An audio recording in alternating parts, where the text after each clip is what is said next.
Hello बच्चों, मैं स्मिता बिजलवान स्वागत करती हूँ आपका आईसीटी वर्चुअल क्लासरूम में।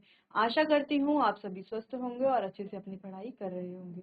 बच्चों, जैसा कि आप जानते हैं, अपने प्रीवियस लेक्चर में हमने हमारा चैप्टर पढ़ा था क्लास 9th साइंस का, is matter around us pure. ठीक, यानी कि क्या हमारे आसपास के पदार्थ शुद्ध है। तो इस चैप्टर को हमने अच्छे से डिटेल में डिस्कस किया था।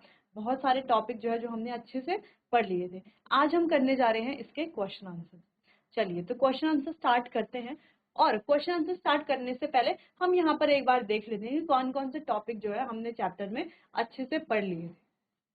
तो बच्चों, सबसे पहले हमने यहाँ पर चैप्टर में बात करी थी कि मैटर क्या होता है, यानी कि जो पदार्थ है वो क्या होते हैं, इनके क्या क्या टाइप होते हैं।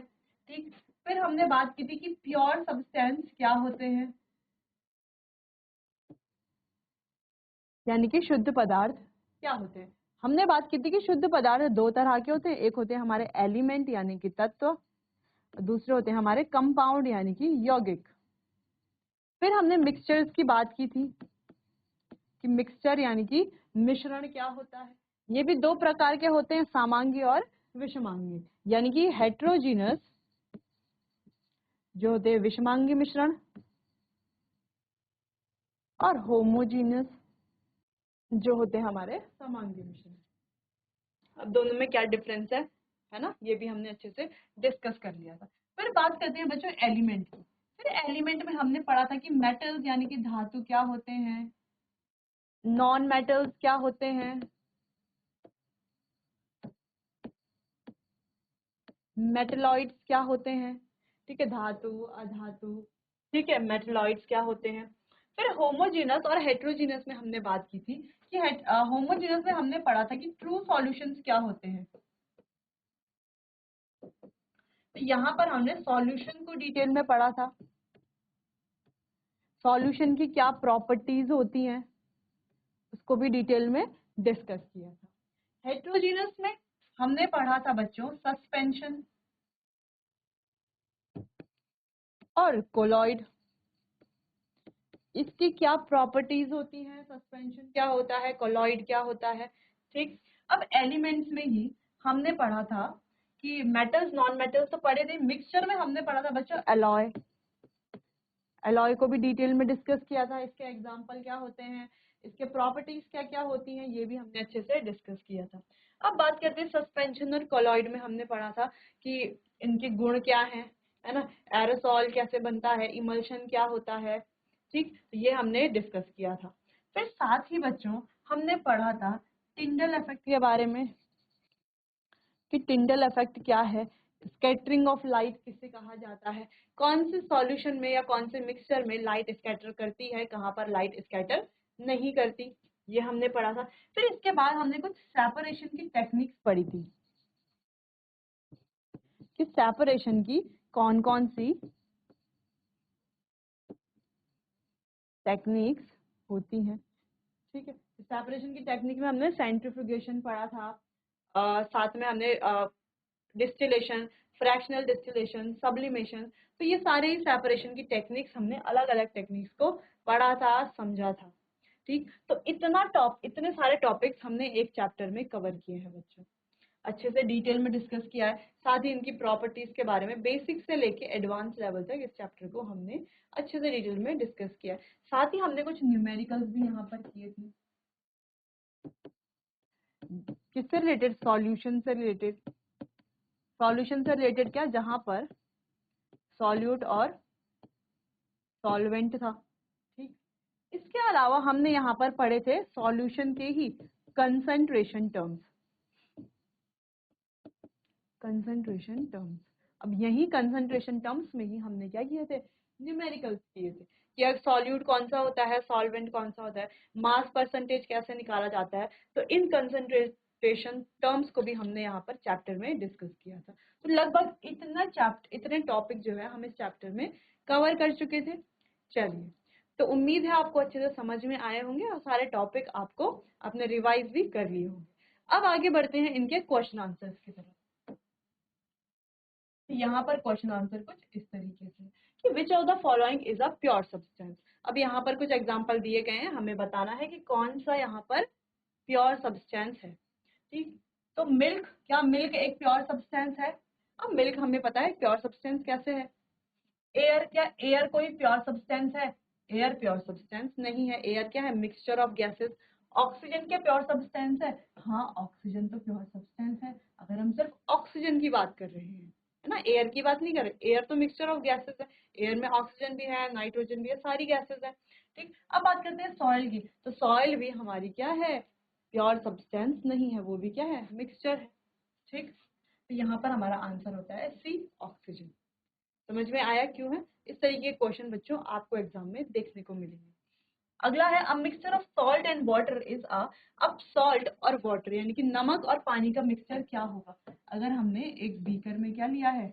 एक बीकर में लिया है वाटर और उसमें डाल दिया है सॉल्ट,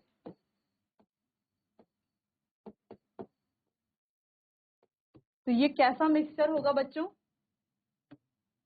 क्या इसे हम कंपाउंड कहेंगे? क्या ये एक यौगिक है? नहीं, यौगिक क्यों होगा भाई?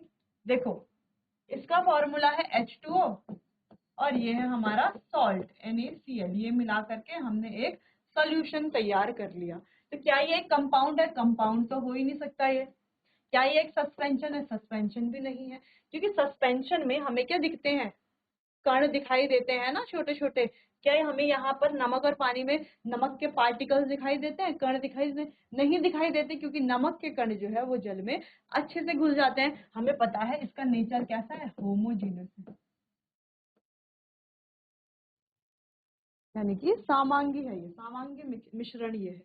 ठीक, बात करते हैं क्या ये एक कॉलॉइड है? तो कॉलॉइड भी नहीं है, यहाँ पर हमें पार्टिकल्स थोड़ी ना दिखाई दे रहे हैं। ठीक, क्या ये एक सॉल्यूशन है? बिल्कुल, ये क्या है? एक सॉल्यूशन है। कैसा सॉल्यूशन है? होमोजीनस सॉल्यूशन है। कैसा सॉल्यूशन है? होमोजीनस सॉल्यूशन ये है। ठीक है, तो कभी आपको हो सकता है कंफ्यूज करने के लिए ऐसा दे दे ऑप्शन में कि होमोजीनस है या हेट्रोजीनस है, तो आपको वहां पर अच्छे से ध्यान रखना है कि क्या है ये? Homogeneous solution. अगले क्वेश्चन की तरफ बढ़ते हैं। Which of these is not a mixture? इनमें से कौन सा है जो मिक्सचर नहीं है? अब एयर, एयर आपको पता है क्या है? बहुत सारी गैसेस का मिक्सचर है। स्टील भी आपको पता है कि अलग अलग मेटल का मिक्सचर है। दूध भी आपको पता है मिक्सचर है। डिस्टिल्ड वाटर यानी कि आसुत जल कोई भी मिक्सचर नहीं है। ठीक है, ये क्या है? हमारा मिक्सचर नहीं है। तो ये थे हमारे 3 क्वेश्चन, बाकी क्वेश्चन आगे करेंगे। पहले आप इतना नोट कर लीजिए अपनी कॉपी में।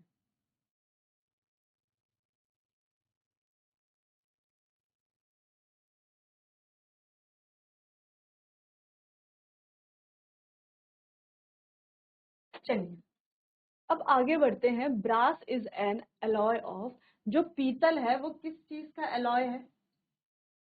जो पीतल है हमें पता है वो क्या है? पीतल एक अलॉय होता है। अलॉय क्या होता है? यानी कि मिश्र धातु। तो दो धातुओं से मिलकर ही बना हुआ होगा। तो किस किस चीज का? क्या वो कॉपर और टिन का है? नहीं, कॉपर और टिन का नहीं होता। आयरन और कॉपर का है? कार्बन का है? नहीं।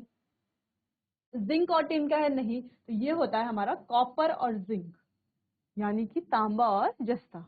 ठीक है, तो कॉपर और टिन का क्या होता है? मिक्स करके क्या बनाते हैं हम? एलॉय बनाते हैं। कौन सा? पीतल। तो अगर हम बात करें ब्रास की, तो चैप्टर में भी हमने डिस्कस किया था जब हम एलॉय पढ़ रहे थे, तो ब्रास को ही हमने अच्छे से पढ़ा था कि कॉपर प्लस जिंक से मिल करके बनता है हमारा पीतल। ठीक, चलिए अगले प्रश्न की तरफ बढ़ते हैं। अगला है the component of a mixture can be separated by. यानी कि किसी मिक्सचर के जो कंपोनेंट है उन्हें कैसे हम सेपरेट कर सकते हैं, कैसे उनको पृथक किया जा सकता है? देखो, केमिकल मेथड से, न्यूक्लियर मेथड से, फिजिकल मेथड से, या किसी से भी नहीं। तो अगर किसी मिश्रण के अलग अलग क्या है? घटक है, उनको कैसे अलग किया जाएगा? फिजिकल मेथड से अलग किया जाएगा, यानी कि भौतिक विधियों से उन्हें अलग किया जाएगा। अगला, which of these is a homogeneous mixture? अब हमें बताना है कि इन सब में से होमोजीनियस मिक्सचर क्या है। अब होमोजीनियस मिक्सचर की प्रॉपर्टीज आपको पता है कि होमोजीनियस मिक्सचर जिसमें हमें पार्टिकल के प्रॉपर्टीज क्या है कि कोई पार्टिकल है, जो पार्टिकल है वो हमें विजिबल नहीं होगा, पार्टिकल हमें नहीं दिखाई देगा। दूसरी चीज, होमोजीनियस मिक्सचर्स क्या होते हैं? स्टेबल होते हैं। ठीक है, यानी कि अगर हमने मिक्स करके जैसे हमने सॉल्यूशन बना करके रख दिया, तो अगर हमने उसे अनडिस्टर्ब छोड़ दिया काफी समय तक, अगर हमने उस पर कोई छेड़छाड़ नहीं करी, तो भी क्या है, वो मिक्सचर वैसा ही रहेगा। उसके जो पार्टिकल्स है वो नीचे बॉटम में आके बैठेंगे नहीं। ठीक, तो वो कैसा रहेगा, स्टेबल रहेगा होमोजेनस मिक्सचर। अब होमोजेनस मिक्सचर को हम फिल्टर की सहायता से सेपरेट नहीं कर सकते। जैसे नमक और पानी का सॉल्यूशन है, ठीक है, तो क्या हम उसको सेपरेट कर सकते हैं फिल्टर की मदद, फिल्टर पेपर की मदद से? ठीक है, फिल्ट्रेशन टेक्निक की मदद से क्या हम सेपरेट कर सकते हैं? नहीं सेपरेट कर सकते। ठीक, तो ये कुछ पॉइंट है जब हम होमोजेनस मिक्सचर या एक ट्रू सॉल्यूशन की बात करते हैं, तो ये हमें पॉइंट ध्यान में रखने हैं बच्चों। चलो, तो यहाँ पर एग्जांपल देख लेते हैं, यहाँ पर ऑप्शंस हम देख लेते हैं। जैसे कि सैंड और वाटर, यानी कि रेत और पानी। क्या रेत और पानी में पार्टिकल विजिबल होते हैं?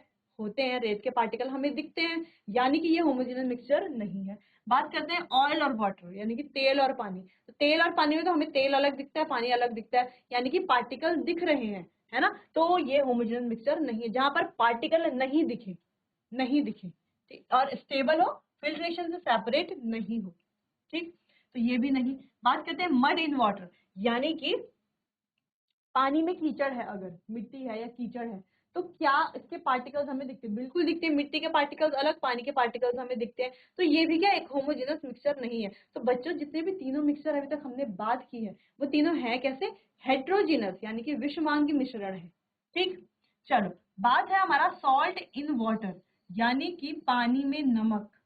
पानी में नमक, ये कैसा है हमारा, यही हमारा होमोजीनस मिक्सचर है बच्चों। ठीक, चलो, तो ये सारे क्वेश्चंस आपको नोट कर लेने हैं, नोट कर लीजिए, फिर आगे बढ़ते हैं बच्चों।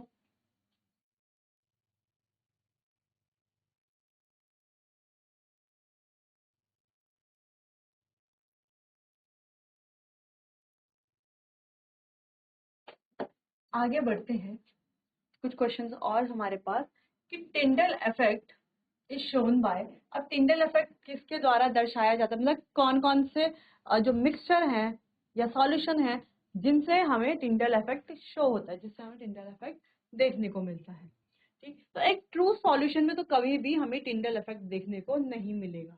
ठीक, तो बच्चों, जब हम टिंडल इफेक्ट पढ़ रहे थे, तो वहां पर हमने बात की थी कि जब हम कोई कोलॉइड और सस्पेंशन, ठीक है, जब होते हैं, तो वहां पर हमें देखने को मिलता है टिंडल इफेक्ट।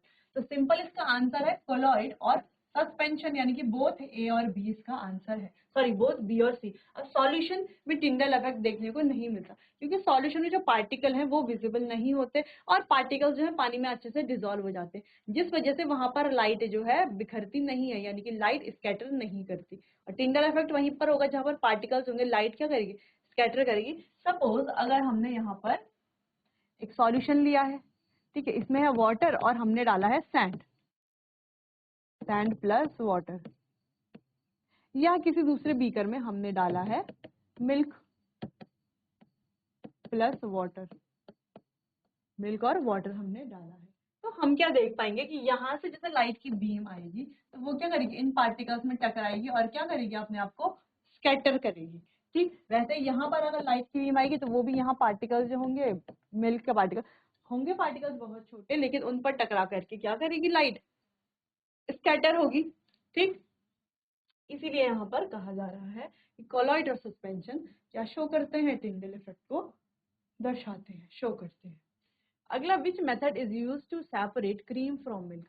अब दूध से क्रीम को अलग करने के लिए कौन सा मेथड होता है बच्चों, तो ये हम अच्छे से पढ़ चुके हैं, ये होता है हमारा सेंट्रीफ्यूगेशन, सेंट्रीफ्यूगेशन, ठीक है, जिसको केंद्रीय अपकर्षण भी कहते हैं, सेंट्रीफ्यूगेशन हमने ये पढ़ा है। चलिए, बाकी फिल्ट्रेशन तो छनाई के काम आता है, जैसे सैंड और वाटर का मिक्सचर है उसको हम सेपरेट कर सकते हैं। बाकी डिस्टिलेशन या डिकेंटेशन, ये दोनों अलग अलग मेथड्स हैं, इन पर जो है हम मलाई से, दूध से मलाई अलग नहीं कर सकते। या हम कहें कि मलाई से बटर बनाना है ना, क्रीम से बटर बनाना है, मक्खन बनाना है, तो भी हम सेंट्रीफ्यूगेशन टेक्निक का ही इस्तेमाल करते हैं। अगला, which of the following is not an element. अब इन सब में से कौन सा एलिमेंट नहीं है, अब जैसे गोल्ड है, तो गोल्ड तो हमारा एलिमेंट है, ऑक्सीजन भी क्या है, एलिमेंट है। स्टील, स्टील क्या है, एलिमेंट नहीं है, क्योंकि स्टील क्या है, एक अलॉय है। ठीक है, वो अलग अलग चीजों से मिलकर के बनता है। सल्फर हमारा एक क्या है, एलिमेंट है।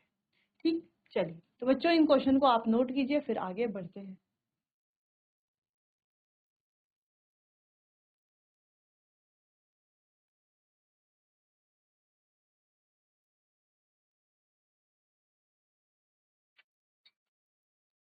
चलिए बच्चों, तो आज हमने देखा कि हमने चैप्टर में क्या क्या टॉपिक कवर किए हैं। हमने एक बार जो है पूरे चैप्टर का ओवरव्यू ले लिया था कि कौन कौन से टॉपिक हम चैप्टर में पढ़ चुके हैं, अच्छे से हमने कवर किया। साथ ही हमने कुछ क्वेश्चन आंसर्स को यहाँ पर सॉल्व किया, जो कि हमारे एमसीक्यू टाइप से। इस तरह के क्वेश्चन काफी इंपॉर्टेंट होते हैं, एग्जाम्स में भी पूछे जाते हैं। बाकी क्वेश्चन आंसर कंटिन्यू करेंगे बच्चों हम अपने आने वाले अगले सेशन में। तब तक के लिए आपका बहुत बहुत धन्यवाद।